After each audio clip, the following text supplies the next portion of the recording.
மக்களே இப்போ Airtel Jio company எல்லாமே வந்து ஸ்கேமில் ஈடுபட்டிருக்காங்கன்னு சொன்னால் நம்புவீங்களா? உண்மைதாங்க. இப்போ பார்த்தீங்கன்னா டேட்டாஸ் வந்து ரொம்பவே வந்து கம்மியாக கொடுத்துருக்காங்கன்னு சொல்லலாம். 5G வந்ததுலேருந்து எல்லாரும் டேட்டா வந்து அன்லிமிட்டடாக யூஸ் பண்ணுறோன்னு நினைக்கிறோம்.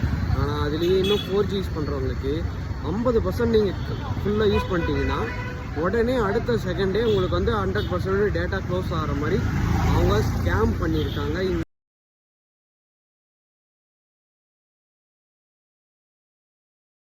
6:59க்கு ஒரு மெசேஜ் வந்தது, 50% டேட்டா காலின்னு.